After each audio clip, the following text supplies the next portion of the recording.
L'amiral Dubois, qui commandait 100 navires, se tenait maintenant devant le juge. Mais quand le juge découvrit qui il était, la salle d'audience vécut le moment le plus respectueux de son histoire. Dans la 3e salle d'audience du palais de justice de Lyon, ce matin-là devait commencer une journée ordinaire. Le juge Marie-Claire Renaud, 45 ans, sévère, disciplinée et intransigeante sur la justice, avait vu des milliers d'affaires en 15 ans de carrière de magistrat. Elle avait fait face à tout type de criminels. Pour elle, l'affaire de ce matin était aussi routinière.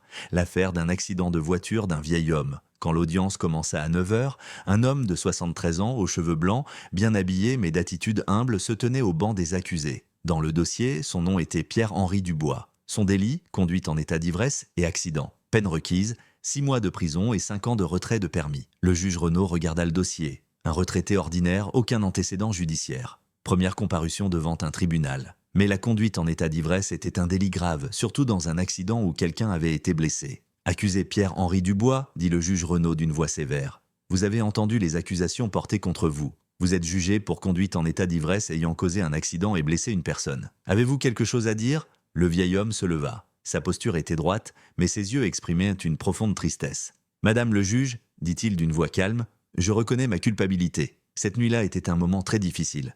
Mais ce n'est pas une excuse, je regrette ce que j'ai fait. » Le juge Renaud fronça les sourcils. Habituellement, les accusés essayaient d'inventer des excuses. Cet homme était différent. « Un moment difficile ?» demanda-t-elle. « Expliquez. » Pierre-Henri hésita. Ses yeux se perdirent au loin, comme s'il retournait des années en arrière. Cette nuit-là, c'était l'anniversaire de la mort de mon ami. 25 ans s'étaient écoulés. Chaque année, je visite sa tombe, mais cette année, sa voix trembla. Cette année, je n'ai pas pu supporter. J'ai bu. C'était une erreur. Le procureur intervint. « Madame le juge, quel que soit son état émotionnel, l'accusé a conduit en état d'ivresse et blessé une personne. C'est un délit grave. » Le juge Renaud hocha la tête. Il avait raison. Les états émotionnels ne changeaient pas la loi. « Monsieur Dubois, dit-elle, que pensez-vous de la situation de la victime ?»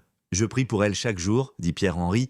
Je suis allé à l'hôpital, j'ai présenté mes excuses, j'ai payé tous les frais de traitement, mais je sais que ce n'est pas suffisant. Le juge Renaud examina le dossier. Effectivement, tous les frais de la victime avaient été payés, même plus que nécessaire. L'homme semblait sincère, mais la loi était la loi. « Quelle est votre profession ?» demanda-t-elle. « Je suis retraité. »« Retraité de quoi ?» Pierre-Henri hésita. « Service public. »« Quel service public ?»« Service militaire. » Le juge Renaud regarda le dossier. Il n'y avait aucune information militaire. « Quel était votre grade ?» Pierre-Henri répondit tranquillement « Amiral ». Il y eut un léger mouvement dans la salle d'audience. « Amiral ? Ce vieil homme humble était amiral ?» Le procureur était aussi surpris. « Quel amiral ?»« Amiral de la marine Pierre-Henri Dubois. » L'atmosphère de la salle changea. Tout le monde se regardait. Amiral de la marine, c'était un grade très élevé. Le juge Renaud regarda avec suspicion. « Pouvez-vous le prouver ?» Pierre-Henri sortit de sa poche une vieille carte d'identité usée. Il la tendit au juge. Le juge Renaud examina la carte. Photo, nom, grade, tout était correct.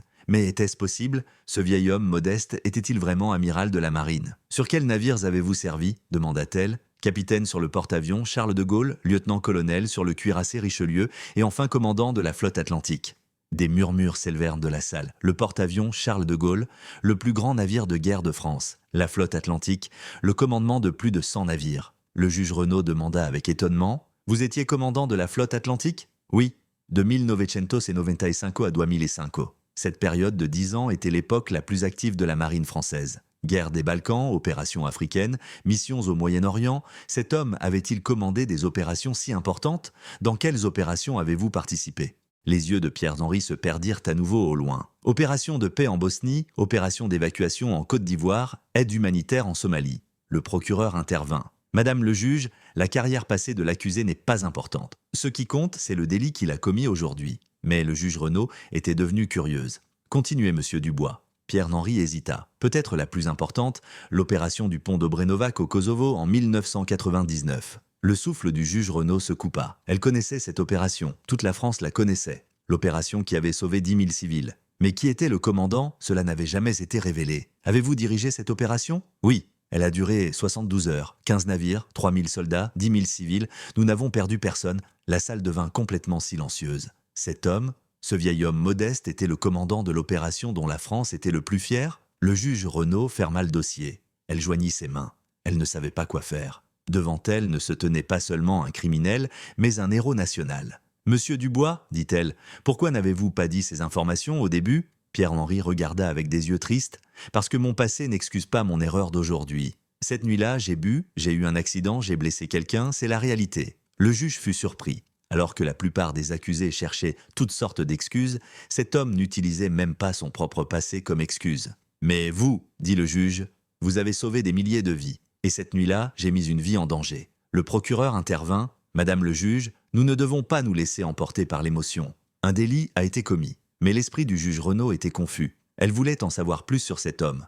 Pourriez-vous raconter l'opération du Kosovo ? Pierre-Henri hésita. Est-ce nécessaire ? Oui. Pierre-Henri prit une profonde inspiration. Mai 1999, l'OTAN intervenait au Kosovo, mais les forces serbes avaient repris 10 000 civils en otage sur le pont d'Obrenovac. La plupart étaient des femmes et des enfants. La salle écoutait attentivement. Une opération terrestre aurait été très risquée. Nous aurions pu avoir trop de pertes civiles. J'ai préparé un plan d'approche par la mer. Comment ? Par le Danube ? 15 navires d'attaque rapide, opération nocturne. Nous avons atteint le pont sans que les Serbes nous voient. Le juge Renaud écoutait avec admiration. Que s'est-il passé ensuite ? 72 heures de négociations, j'ai parlé avec les Serbes, j'ai demandé qu'ils libèrent les civils, ils ont refusé.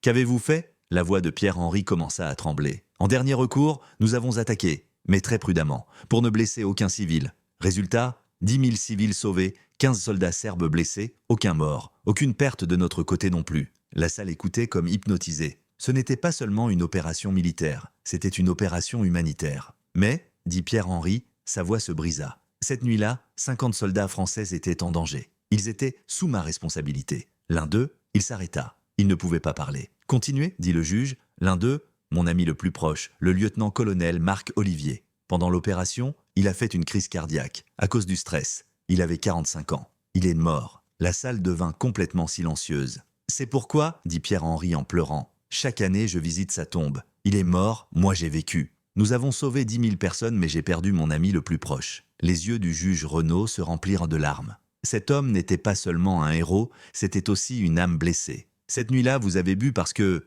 je n'arrive pas à supporter. Depuis 25 ans, je me remets en question. Marc aurait-il dû mourir à ma place ?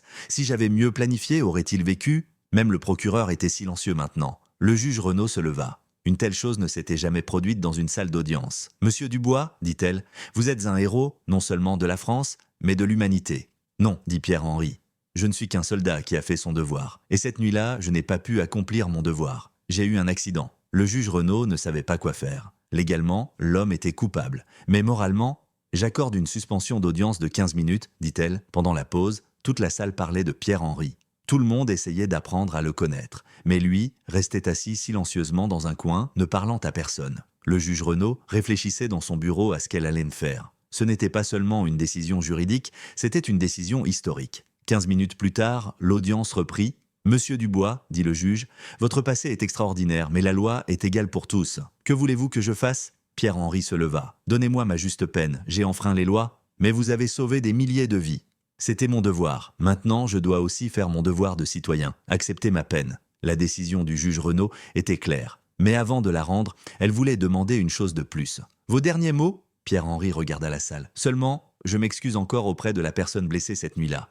Et je m'excuse auprès de la famille de Marc Olivier. Je les ai déçus. » Le juge Renaud se leva. « Pierre-Henri Dubois, dit-elle, je vous trouve coupable de conduite en état d'ivresse. » La salle devint silencieuse. « Cependant, continua-t-elle, je veux vous remercier pour votre service. Vous avez sauvé 10 000 vies. La France vous doit une dette. » Pierre-Henri fut surpris. « Votre peine, 500 € d'amende et 6 mois de retrait de permis. La peine de prison ne sera pas appliquée. » La salle commença à applaudir. Tout le monde s'était levé. « Mais, dit le juge, à une condition, vous raconterez vos expériences aux jeunes. Vous visiterez les écoles parce que votre histoire ne doit pas être oubliée. » Pierre-Henri s'inclina, les yeux embués. « Merci. » Quand l'audience se termina, pendant que la salle se vidait, tout le monde venait féliciter Pierre-Henri. Mais il semblait encore triste. Le juge Renaud s'approcha de lui. « Pourquoi êtes-vous triste ? Vous avez reçu une peine très légère. »« Parce que, dit Pierre-Henri, Marc est toujours mort, et moi, je suis toujours vivant. » Le juge Renaud comprenait maintenant. Cet homme n'était pas seulement jugé pour conduite en état d'ivresse, il se jugeait lui-même pour avoir survécu. « Votre ami Marc aurait voulu que vous viviez, dit-elle. Je sais,